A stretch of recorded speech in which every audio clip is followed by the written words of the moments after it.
Good afternoon વિદ્યાર્થી મિત્રો, આપણે ગયા સાયન્સના લેક્ચરમાં ગોલ્ગીકાય અને લાઇસોસોમ્સ વિશે માહિતી મેળવી હતી. આજે આપણે બીજી એક અગત્યની અંગિકા કણાભ સૂત્ર એના વિશે માહિતી મેળવીએ. કણાભ સૂત્રને કોષનું શક્તિઘર એટલે કે પાવર હાઉસ કહેવામાં આવે છે. પરીક્ષામાં આ પ્રશ્ન 2 ગુણમાં વારંવાર પૂછાય છે. પાવર હાઉસ એટલે શું? તો કે જેમાંથી આપણને એનર્જી એટલે કે ઉર્જા મળે તે જગ્યાને આપણે શું કહીએ છીએ? પાવર હાઉસ, અથવા તો એને ગુજરાતીમાં કહેવામાં આવે છે શક્તિઘર. તો નામ ઉપરથી આપણને ખબર પડી જાય કે શક્તિ જેમાંથી આપણને મળે છે તેવી અંગિકા જે કોષની અંદર આવેલી છે તેનું નામ છે કણાભ સૂત્ર. તો જીવનની વિવિધ રાસાયણિક પ્રવૃત્તિઓ માટે ઉર્જાની જરૂરિયાત હોય છે, અને આ જે ઉર્જાની જરૂરિયાત છે તે એટીપીના સ્વરૂપમાં હોય છે. એટીપીનું આખું નામ છે એડિનોસાઇન ટ્રાયફોસ્ફેટ, એટીપી, જે કણાભ સૂત્રમાંથી મુક્ત થાય છે. આ જે એટીપી છે તેને કોષનું ઉર્જા ચલણ એટલે કે શક્તિ ચલણ પણ કહેવામાં આવે છે. ચલણ જેને આપણે ગુજરાતીમાં કહીએ છીએ નાણું. જો આપણે કોઈ પણ વસ્તુની લેવડ દેવડ કરવી હોય તો આપણી પાસે નાણાં એટલે કે રૂપિયા હોય છે. તેવી જ રીતે આપણા શરીરની અંદર જ્યારે શક્તિની આપલે થાય છે તો એના માટેનું જે ચલણ છે તેને એટીપી કહેવામાં આવે છે. યાંત્રિક કાર્ય કરવા માટે, નવા રાસાયણિક સંયોજનો બનાવવા માટે આપણા શરીરમાં એટીપીના સ્વરૂપમાં ઉર્જાનો સંગ્રહ કરવામાં આવે છે. હવે આપણે કણાભ સૂત્રની રચનાની વાત કરીએ તો કણાભ સૂત્ર તે 2 આવરણથી આવરિત રચના છે, જેમાં બહારનું જે આવરણ છે તે એકદમ છિદ્રિષ્ટ એટલે કે છિદ્રાળુ હોય છે. તેના આકારની વાત કરીએ તો તે ગોળ અથવા મોટા ભાગે લંબગોળ આકારની રચના છે. અંત આવરણની વાત કરીએ તો અંત આવરણની અંદર ઊંડા અંત પ્રવર્ધ એટલે કે ઘડી વાળેલા હોય તેવા પ્રવર્ધ જોવા મળે છે. અને આ જે પ્રવર્ધો છે તે એટીપીના નિર્માણ સાથે રાસાયણિક પ્રક્રિયાઓ માટે વિશાળ સપાટીનું નિર્માણ કરે છે. એટલે કે અંદરની જે સપાટી છે તે ઘડીયુક્ત હોય છે, જેને કારણે સપાટીનો વિસ્તાર વધી જાય છે. કણાભ સૂત્રો ખૂબ જ વધારે મજબૂત અંગિકાઓ છે. એનો અર્થ એ થયો કે તેઓ પોતાના ડીએનએ અને રિબોઝોમ્સ ધરાવે છે.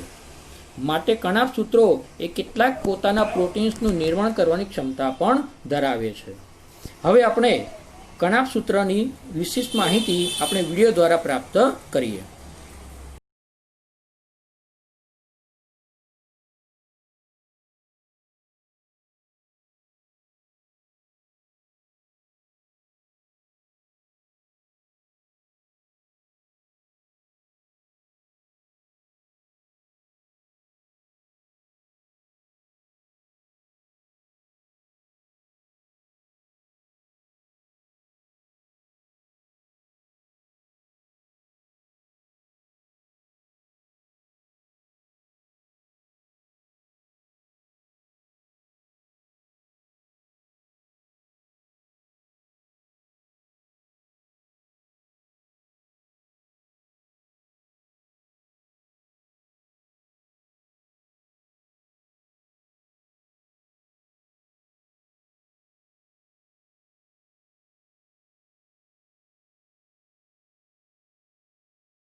Centre, market area, garden, shopping centre, educational institute और कई चीजें. इनके अलावा पानी की उचित सप्लाई और एक अच्छी तरह से डिजाइन किया गया सीवरेज सिस्टम आवश्यकताओं के चार्ट में सबसे ऊपर होगा. जरा ठहरिए, क्या हम कोई जरूरी चीज भूल रहे हैं? हर घर को ठीक से काम करने के लिए क्या पावर सप्लाई की आवश्यकता नहीं है? जी हाँ, बिल्कुल है.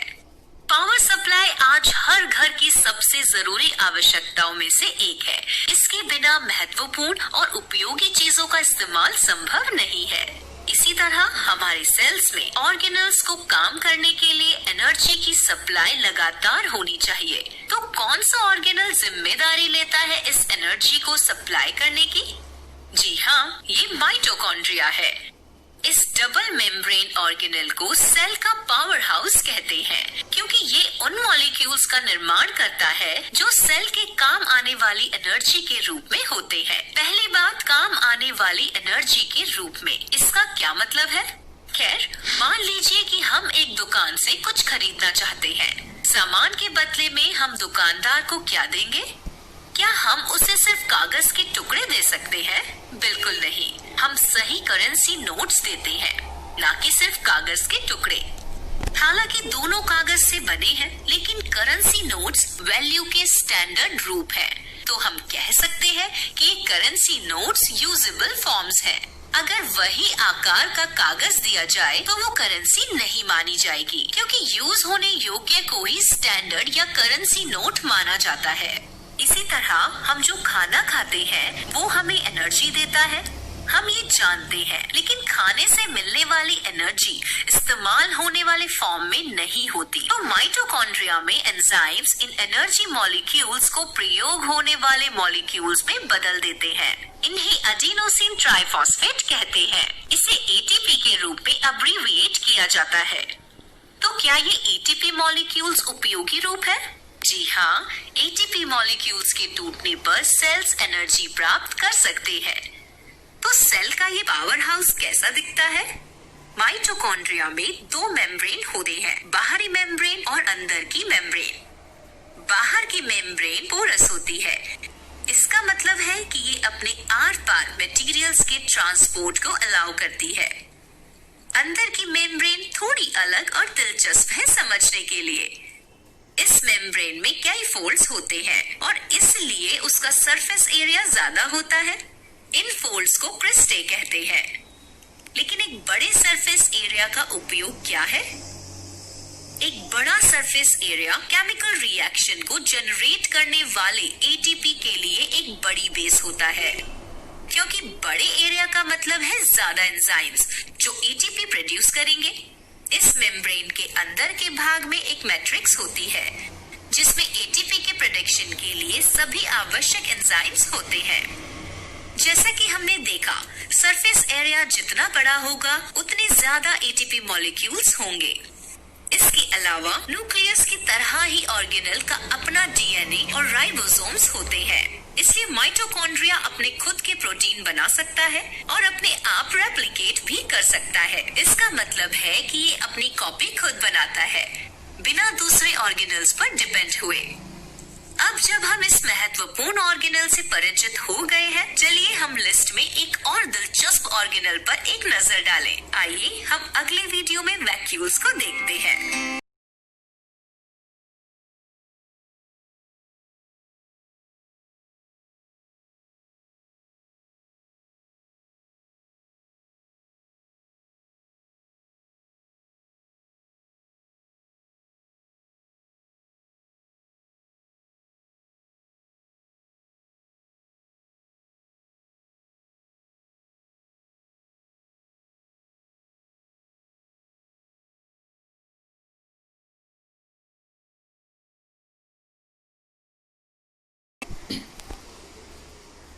હવે વિદ્યાર્થી મિત્રો, આપણે એક નવી અંગિકાની વાત કરીએ જેનું નામ છે રંજક કણ, જેને અંગ્રેજીમાં પ્લાસ્ટિડ્સ કહેવામાં આવે છે। આ જે રંજક કણો પ્લાસ્ટિડ છે એ માત્ર અને માત્ર વનસ્પતિ કોષમાં જોવા મળે છે। બે પ્રકારના રંજક કણો હોય છે। નંબર 1 ક્રોમોપ્લાસ્ટિડ્સ, જેને ગુજરાતીમાં આપણે કહીએ છીએ રંગ કણ, જે જુદા જુદા પ્રકારના રંગ ધરાવે છે। બીજો નંબર છે લ્યુકોપ્લાસ્ટ, જે શ્વેત અથવા રંગહીન કણ છે, તેને કોઈ પણ પ્રકારનો રંગ હોતો નથી। જો રંજક કણો ક્લોરોફિલ નામનું રંજક દ્રવ્ય ધરાવતા હોય તો તેમને હરિતકણ તરીકે ઓળખવામાં આવે છે અને આ હરિતકણ એ વનસ્પતિમાં પ્રકાશ સંશ્લેષણની ક્રિયા કરવા માટે જવાબદાર છે। જો હરિતકણ ક્લોરોફિલ સિવાયનું કોઈ દ્રવ્ય ધરાવે, જેમ કે પીળા અથવા નારંગી રંગના પણ તે જોવા મળે છે, તેના કારણે જ તમે જોયું હશે કે ફૂલો કોઈ પણ વનસ્પતિના ફૂલના રંગ અલગ અલગ રંગના જોવા મળે છે ને એ રંગનો આધાર એ તેમાં રહેલા રંજક કણ ઉપર રહેલો હોય છે.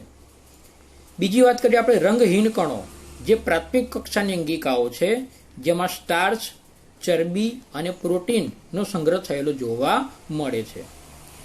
રંજક કણોના આંતરિક આયોજનની વાત કરીએ તો તેની અંદર આવેલા દ્રવ્યને સ્ટ્રોમા એટલે કે આધારક કહેવામાં આવે છે. રંજક કણોની બાહ્ય રચના એ કણાભ સૂત્રને મળતી આવે છે. કણાભ સૂત્રોની જેમ રંજક કણોને પણ પોતાના જ ડીએનએ અને રિબોઝોમ્સ આવેલા હોય છે. હવે આપણે રંજક કણો વિશેની માહિતી ફરીવાર આપણે એક વિડીયો દ્વારા પ્રાપ્ત કરીશું.